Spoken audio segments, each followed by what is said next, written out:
Good morning students. Next question is 14 from exercise 8.1. 14 question is P is a point of exterior of triangle XYZ. XYZ एक triangle है, ये इस तरीके से है क्वेश्चन कि XYZ एक ट्राइंगल है जिसके बाहर एक पॉइंट P है. P से हमने Y को ज्वाइन किया, P से हमने X को ज्वाइन किया और P से हमने Z को ज्वाइन किया. तो ये फिगर कुछ इस तरीके से शो हो रहा है और उसमें कहा भी है PX, PY, PZ are join. कुछ सिचुएशन आ रही है यहाँ पर हमारे पास, वो हमें सेटिस्फाई करनी है, करेक्ट है या नहीं. Is XY plus YZ is greater then ZX. क्या ये सिचुएशन करेक्ट है? यस. रीज़न यानी वाई, तो आपको बताना है कि सिचुएशन करेक्ट क्यों है. तो सबसे पहले ये देखना है कि ट्राइंगल की टू साइड्स का सम थर्ड साइड से ग्रेटर है. तो ये तो हमारी प्रॉपर्टी वैसे भी होती है, तो हमें यही प्रॉपर्टी यहाँ नोट करनी है. ग्रेटर देन साइन है, इट मीन्स ये कंडीशन करेक्ट है. Yes. Reason sum of to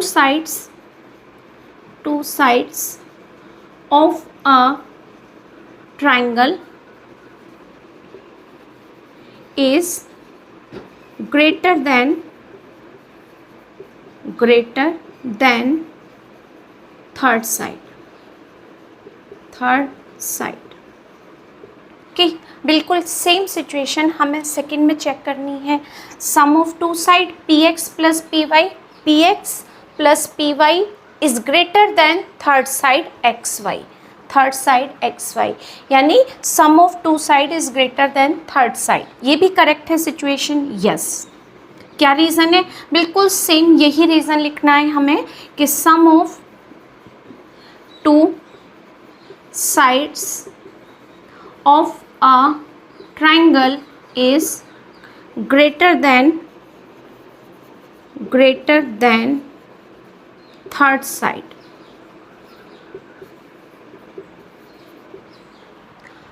next part C is PX plus PZ is greater than XZ.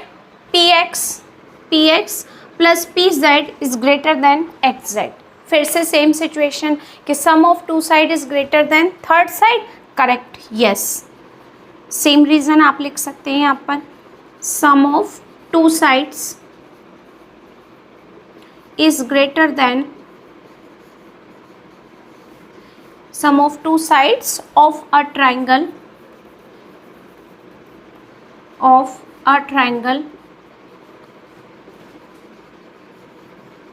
is greater than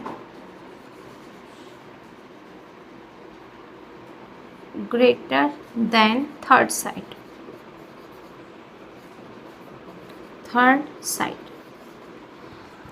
यहाँ तक हम कंप्लीट कर चुके. C part. D पार्ट में देखते हैं. PY plus PZ. PY ये हो गया, PZ ये हो गया और ग्रेटर देन है YZ के. पूरा ट्राइंगल PYZ में यही सिचुएशन सेटिस्फाई हो रही है. यस. इसी ट्राइंगल की कंडीशन है. Yes. Sum of two sides of a triangle is greater than third side. Okay. Fourth part complete. Fifth part E is 2 times PX PY plus PZ. सारे values 2 times ही होंगी क्योंकि आपने common लेकर bracket में इसको close कर दिया. Is greater then XY plus YZ plus ZX. How? कैसे ये पॉसिबल है?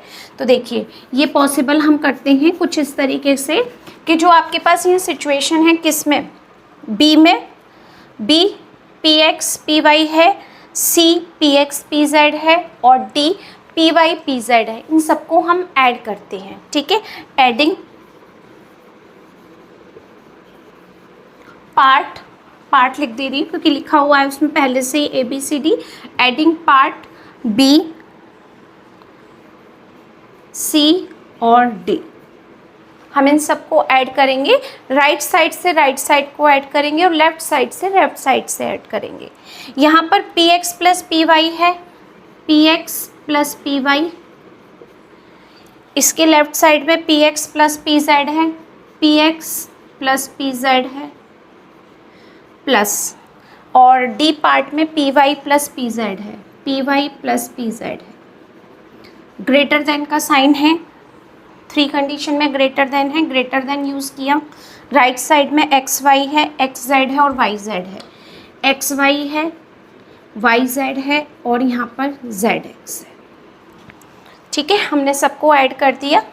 अब आपने क्या लिखा है यहाँ पर, P X 2 times P X, P Y 2 times 2 P Y, P Z तो 2 times P Z is greater than X Y Z x.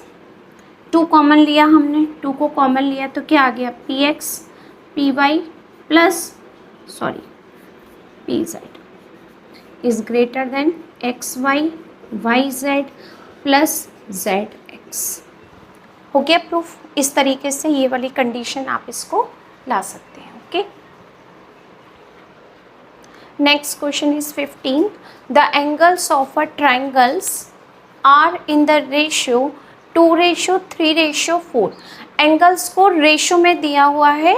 Angles किस में कैलकुलेट करते हैं हम, डिग्री में, बट यहाँ पर जो एंगल्स का रेशो है ट्राइंगल में वो 2:3:4 है। Find the measure of all the angles of the triangle. आपको सारे एंगल्स फाइंड करने हैं।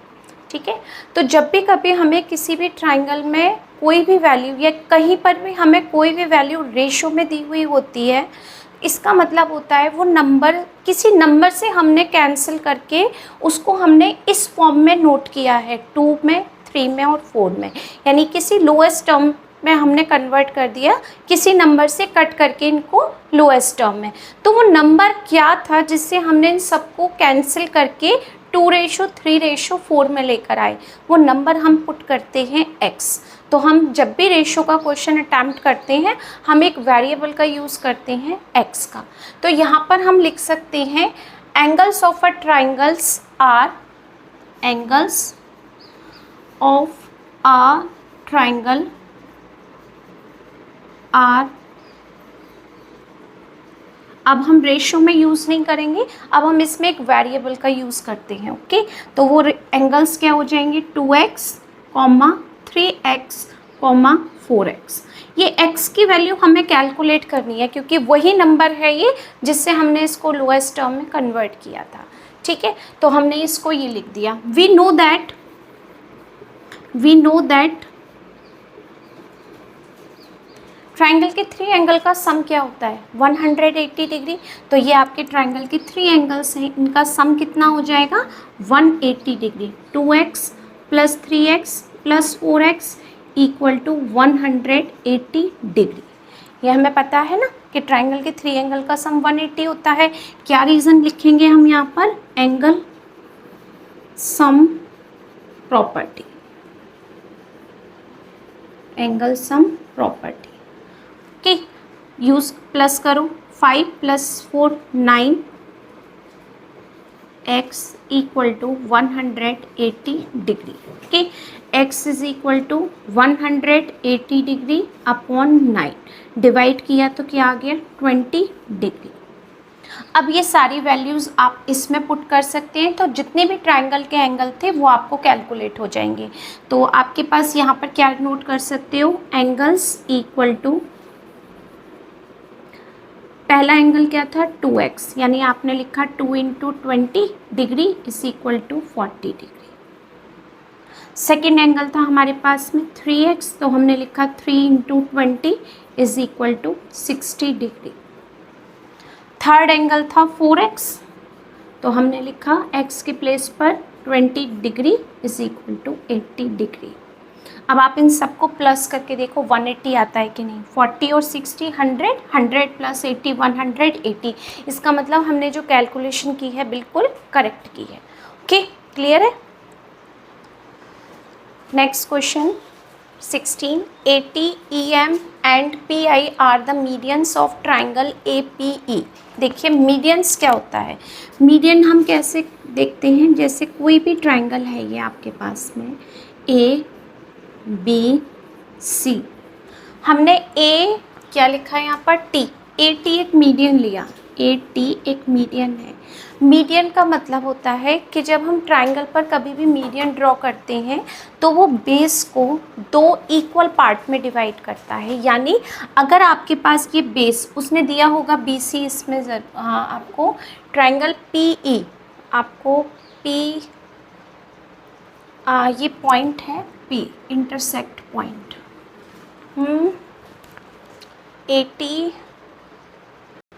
ये करेक्ट कर दिया मैंने, P और E है यहाँ पर, APE। यानी जब आपने इसमें मीडियन डाला तो उसने बेस को 2 इक्वल पार्ट में डिवाइड किया कि PE आपको कितना दे रखा है, यहाँ से यहाँ तक इसने दे रखा है आपको 6.4 सेंटीमीटर। AT मीडियन है तो उसने इस बेस को 2 इक्वल पार्ट में डिवाइड करने का काम किया, तो ये पूरी 6.4 है। आप जब इसको 2 से डिवाइड करोगे तो ये कितना हो जाएगा, 3.2 सेंटीमीटर, और ये हो गया यहाँ से यहाँ तक 3.2 सेंटीमीटर। ठीक है, तो कहीं पर भी मीडियन, किसी भी वर्टेक्स से आप मीडियन किसी बेस पर ड्रॉ करेंगे तो वो उस बेस को 2 इक्वल पार्ट में डिवाइड करेगा। अब P से आपने इस पर मीडियन ड्रॉ किया तो उसने AE लाइन को 2 इक्वल पार्ट में डिवाइड कर दिया। E से आपने इस पर मीडियन ड्रॉ किया तो उसने इस बेस को 2 इक्वल पार्ट में डिवाइड कर दिया। तो उसने यही पूछा है आपसे, फाइंड द लेंथ ऑफ ये पार्ट्स, तो हमें ये पार्ट कैलकुलेट करके बताने हैं। ओके, तो हम इनको कैलकुलेट करते हैं। इसको मैं अब रफ कर देती हूँ। आई थिंक मीडियन क्लियर हो गया होगा कि जब भी हम किसी वर्टेक्स से बेस पर कोई भी लाइन ड्रॉ करते हैं और हम कहते हैं कि ये मीडियन है तो वो उस बेस को 2 इक्वल पार्ट में डिवाइड करेगा। अब जैसे इस फिगर में आपके पास PE दिया हुआ है, यहाँ से यहाँ तक पूरी वैल्यू 6.4 सेंटीमीटर ओके, और A से P की वैल्यू दी हुई है आपको 8 सेंटीमीटर। A से P की वैल्यू यहाँ से यहाँ तक दी हुई है आपको 8 सेंटीमीटर, और थर्ड साइड आपको दी हुई है AE 7 सेंटीमीटर। A से E तक दी हुई है आपको 7 सेंटीमीटर, और ये सब मीडियन है, इसने बेस को इक्वल पार्ट में डिवाइड किया। यानी AT आप किस तरीके से लिख सकते हो इसको, AT, पहले हमने AT लिया, AT is a median, AT is a median of triangle APE। Median है तो आप लिख सकते हो PT is equal to TE equal to PE upon 2। यानी इस PE में अगर आप 2 से डिवाइड करेंगे तो ये दोनों पार्ट इक्वल हो जाएंगे। लिखने का तरीका क्या होगा कि PT किसके इक्वल होगा, TE के। कब होगा, जब हम पूरी लाइन में 2 से डिवाइड करेंगे। PE में आप 2 से डिवाइड करेंगे। ठीक है, मीडियन का मतलब 2 इक्वल पार्ट्स। 2 इक्वल पार्ट्स कब होंगे, जब हम पूरी लाइन में 2 से डिवाइड करेंगे। हमने इसमें 2 से डिवाइड किया तो आपके पास क्या आ गया, 6.4 अपॉन 2, इसका मतलब 3.2 सेंटीमीटर। तो PT की वैल्यू क्या होगी यहाँ पर, PT 3.2 सेंटीमीटर, और TE की वैल्यू भी कितनी होगी यहाँ पर, 3.2 सेंटीमीटर, क्योंकि दोनों इक्वल हैं। तो आपने PT निकाल दिया और TE कैलकुलेट कर दिया, पहला पार्ट। सेकंड पार्ट में अब हमने लिया PI मीडियन है इस ट्राइंगल का। PI is a median of triangle APE। अब ये मीडियन है किस ट्राइंगल का, इसी ट्राइंगल का। तो जब PI आप इस पर मीडियन ड्रॉ करेंगे तो AI is equal to IE होगा किसके, जब आप पूरे लाइन में डिवाइड करेंगे। तो आप लिख सकते हो AI is equal to IE is equal to, कब होगा, जब पूरी लाइन AE में डिवाइड करेंगे हम 2 से, और AE की वैल्यू क्या है, 7 सेंटीमीटर डिवाइड बाई 2, तो ये हो जाएगी 3.5 सेंटीमीटर। तो AI की वैल्यू क्या हो गई, AI is equal to 3.5 centimetre, और नेक्स्ट वैल्यू IE ये भी हो गई हमारे पास 3.5 सेंटीमीटर। ओके, तो ये क्या क्या वैल्यू निकाल दी हमने, IA और EI। ठीक है, अब आपके पास ये 2 वैल्यू रह गई हैं। इसके लिए अब हमने EM को मीडियन लिया। ई एम या एम ई लिखा है इसमें, तो आप ई एम ही लिखा है। E M is a median of triangle A E P. A P E लिखा है सब जगह, तो आप यहाँ पर भी ए पी ई लिखिए। इसमें भी बिल्कुल सेम प्रोसेस होगा कि A M is equal to M P के होगा। A M is equal to M P is equal to किसके, पूरी लाइन ए पी में 2 से डिवाइड करेंगे। और ए पी की वैल्यू क्या है हमारे पास, 8/2, इसका मतलब 4 सेंटीमीटर सारी वैल्यू। तो ए से एम की वैल्यू भी आपके पास ए एम हो गई 4 सेंटीमीटर, और यहाँ पर एम पी हो गई आपके पास 4 सेंटीमीटर। तो ये वाली वैल्यू भी आपके पास ए एम और एम पी भी हमने कैलकुलेट कर दी। क्लियर हो गया। मीडियन मीन्स किसी भी लाइन पर अगर आप वर्टेक्स से ड्रॉ करते हो तो वो बेस को 2 इक्वल पार्ट्स में डिवाइड करता है, जो हमने यहाँ पूरी कैलकुलेशन के साथ कर दिया। Okay, next question 17, fill in the blanks. ये दिए हुए हैं और हमें ये कंप्लीट करने हैं। किस तरीके से, in triangle M T R, triangle दिया है एम टी आर, उसमें M T is equal to T R के है, तो फिगर हम बना सकते हैं। मैं आपको यहाँ पर छोटे छोटे फिगर बनाकर एक्सप्लेन कर देती हूँ। ठीक है, ये ए का फिगर है, अगर आप बनाना चाहो अपनी कॉपी में तो आप बना सकते हो। एम टी आर ये ट्राइंगल है जिसमें सिचुएशन आपको दी है M T is equal to T R, M T is equal to T R, ये इक्वल है। तो आर एंगल किसके इक्वल होगा, आर एंगल किसके इक्वल होगा, okay, M T is equal to T R, sorry यहाँ गलत लगा दिया है मैंने, M T is equal to T R, ये दोनों साइड इक्वल है। जब किसी भी ट्राइंगल की 2 साइड इक्वल होती हैं तो उसके 2 एंगल्स भी इक्वल होते हैं, उसके बेस के एंगल। इस साइड का बेस ये है तो इस साइड का ये एंगल होगा। ठीक है, तो आप इसका क्या एंगल का नाम लिखेंगे, एम। क्लियर। अब नेक्स्ट देखते हैं। अब आपके पास ट्राइंगल है पी एच डी, तो अब पी एच डी का हम एक फिगर बनाते हैं। यहाँ पर ही बना देती हूँ। पी एच डी ट्राइंगल में पी एंगल किसके इक्वल है, डी के। तो आप पी एच डी ट्राइंगल कैसे बना सकते हो, एंगल बोल दिया उसने, angle P equal to D के, तो उसको मैं बेस में बनाऊंगी, आपको ज़्यादा जल्दी समझ आएगा। ये देखो ऐसे पी एच डी, क्योंकि पी एंगल किसके इक्वल है, डी के। अगर आपके बेस के 2 एंगल इक्वल हैं तो उसकी ये वाली 2 साइड भी इक्वल होंगी, उसी की 2 साइड। ओके, ये एंगल है, इसकी साइड ये है, ये एंगल है, इसकी साइड ये है, ये नहीं आएगी, ऊपर की तरफ आएगी। ठीक है, क्योंकि एंगल ये 0 होता है, हम एंगल हमेशा ऐसे से ड्रॉ करते हैं, ऐसे ही तो बनाते हैं डी से, इसलिए तो ये वाली साइड को हम कैलकुलेट करेंगे दोनों को। तो P H is equal to किसके होगा, एच डी के। P H is equal to, देखो लिखने का तरीका भी देख लो, हम P H is equal to H D भी लिख सकते हो, डी एच भी लिख सकते हैं, बात तो एक ही है बोलने में। तो आप दोनों को मैं आपको बता दे रही हूँ लिखना, एच डी भी लिख सकते हो और डी एच भी लिख सकते हो, दोनों तरीके सही हैं। कुछ स्टूडेंट यहाँ से पढ़ लेते हैं एच डी, कुछ यहाँ से पढ़ लेते हैं डी एच, बात एक ही है हमारी, तो हमने यहाँ लिख दी D H is equal to H D. Okay, ये आपका कंप्लीट हुआ। अब है आपका एंगल आर ए डब्ल्यू, यहाँ पर भी मैं आपको एंगल बताती हूँ। सी पार्ट है आर ए डब्ल्यू, एंगल है तो बेस में बनाना बेस्ट रहता है। नाम क्या है, A R W, A R W, यानी ये एंगल, डब्ल्यू ए आर यानी ये एंगल। जो ये क्वेश्चन है बिल्कुल सेम ये है, बस उसने पूरा नाम लिख दिया है यहाँ पर। तो देन ए डब्ल्यू किसके होगा, इसके, आर डब्ल्यू के। ये दोनों लाइन इक्वल होंगी क्योंकि ये दोनों एंगल इक्वल हैं, तो आप इसको क्या लिख सकते हो, ए डब्ल्यू किसके इक्वल होगा, आर डब्ल्यू के। आर डब्ल्यू भी लिख सकते हो और डब्ल्यू आर भी लिख सकते हो, एक ही मीनिंग है दोनों का। ठीक है, अब आते हैं हम डी पर। डी का फिगर हम यहाँ बनाते हैं, इसका A B C D, D option.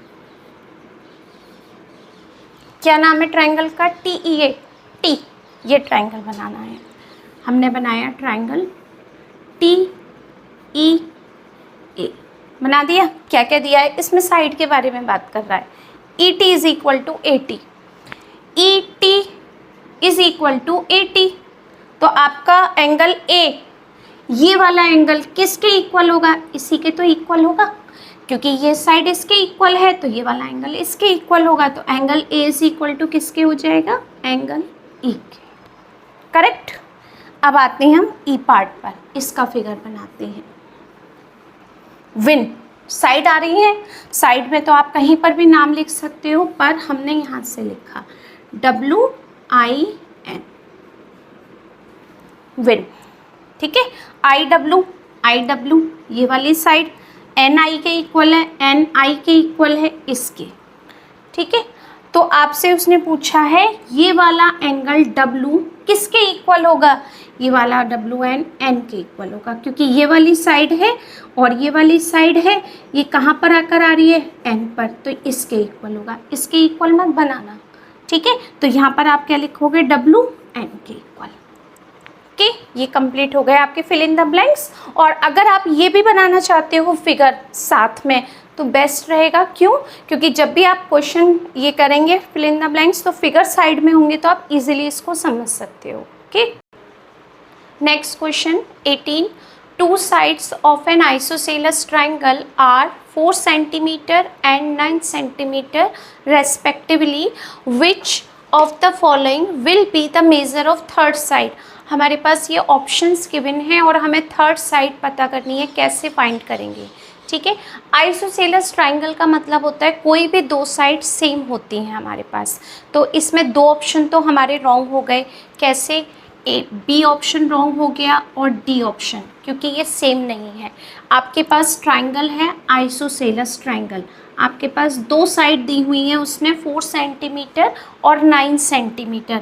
अगर हम इसको 9 सेंटीमीटर लेते हैं, इसको 4, तो एक साइड या तो 4 होगी या 9 होगी। क्यों? क्योंकि आइसोसेलेस ट्राइंगल है तो उसमें दो साइड इक्वल होना ज़रूरी है और 4 और 9 में से कोई एक ऑप्शन करेक्ट होगा। ये दो तो हमने रॉन्ग कर दिए, तो एक प्रॉब्लम कम हो गई कि 4 में से करेक्ट ऑप्शन क्या है। इसका मतलब अब 2 में से हमें चॉइस करना है। तो हम क्या करेंगे?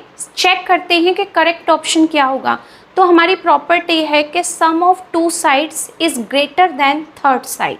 तो अगर हमारे पास एक साइड A है, A 4 सेंटीमीटर है, B हमने लिया 9 सेंटीमीटर, मैं इस ऑप्शन के बेस पर करती हूँ। अगर मेरा option C correct third side में अगर 9 लेती हूँ तो क्या वो इस रूल को सेटिस्फाई कर सकता है जो हम कर रहे हैं? Sum of two side A plus B is greater than C, क्या इसको सेटिस्फाई करेगा? देखते हैं। 4 प्लस 9 इज़ ग्रेटर देन 9, यानी ये हो गया 13 इज़ ग्रेटर देन 9, सेटिस्फाई कर रहा है। ठीक है, फिर हम B और C को चेक करके देखते हैं। B plus C is greater then क्या? A के।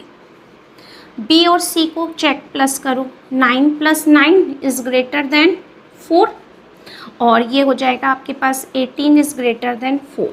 ये भी हमारा सेटिस्फाई हो रहा है। ठीक है, अब हम करते हैं A और C को B के साथ। A plus C is greater than B, A plus C sorry, 3 condition check करेंगे ना। कोई भी दो साइड हो सकती है, ज़रूरी नहीं है A और B। तो हमने 3 सिचुएशन आ सकती है, हमने तीनों को अप्लाई कर दिया है यहाँ पर। तो A और C 4 प्लस 9, तो जो फर्स्ट की सिचुएशन है सेम इसमें आ जाएंगी। तो ये हो गया आपके पास 9, तो यहाँ हो गया 13 इज़ ग्रेटर देन 9, ये इसको भी सेटिस्फाई कर रहा है। A का तो हमने सॉल्यूशन चेक कर लिया।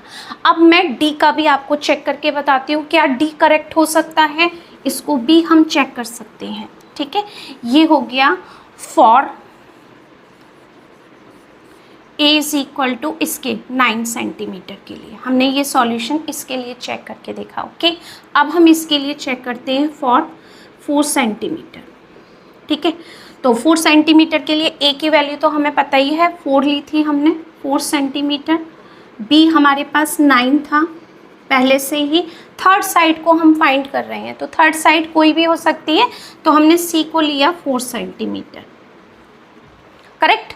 अब हम फिर से सारी इसमें अप्लाई करके देखते हैं कि इसमें सारी सिचुएशन अप्लाई कर सकते हैं हम या नहीं। तो हम पहली कंडीशन लेते हैं, sum of two side a plus B is greater than third की, 4 प्लस 9 इज ग्रेटर देन 4। तो क्या है यहाँ पर आपके पास में 13 इज ग्रेटर देन 4, सेटिस्फाई हो गया, ठीक है। b और c को देखते हैं, b plus c is greater than a, तो b यहाँ पर हो गया 9 plus 4 is greater than b plus C, यानी sorry b plus C 9 plus 4 a के 4 के, यहाँ पर भी हमारा ये सेटिस्फाई हो गया, करेक्ट। थर्ड ऑप्शन देखते हैं a और c, a plus C is greater than b, यही आएगा ना, a b हो गया, b c हो गया। अब a और c, a की वैल्यू है 4 और b की वैल्यू भी है 4, is greater then 9, 8 is greater then 9, not possible, यानी थर्ड कंडीशन फोर्थ वाले ऑप्शन में रॉन्ग हो गई। a लेस देन 9 के है, a ग्रेटर देन 9 के नहीं है हमारा, तो इसका मतलब ये 4 आंसर रॉन्ग है। करेक्ट आंसर क्या है हमारे पास में, 9 ऑप्शन ए ऑप्शन करेक्ट होगा। आपको मैंने ये सॉल्यूशन के साथ भी बता दिया, कंफ्यूज नहीं होना है कि ए करेक्ट है या डी करेक्ट है, क्योंकि दो तो हमने करेक्ट रॉन्ग कर ही दिए थे, ये आइसोसेलेस ट्रायंगल की प्रॉपर्टी में नहीं थे, हमें दो में से चेक करना था, दो में से हमने सारे जो रूल्स थे, sum of two side is greater than third side के, वो हमने इसमें अप्लाई कर दिए। तो फर्स्ट रूल सक्सेस हो गया और थर्ड रूल रॉन्ग हो गया, फोर्थ ये वाला पार्ट रॉन्ग हो गया क्योंकि ये फेल हो गया इसमें। ओके, तो करेक्ट ऑप्शन आपको देखना था, वो हमने इसमें बता दिया। ओके, इट मीन्स यहाँ पर आप लिख सकते हो थर्ड साइड इज 9 सेंटीमीटर, क्योंकि हमारे सारे रूल्स जो थे वो सेटिस्फाई हो रहे थे।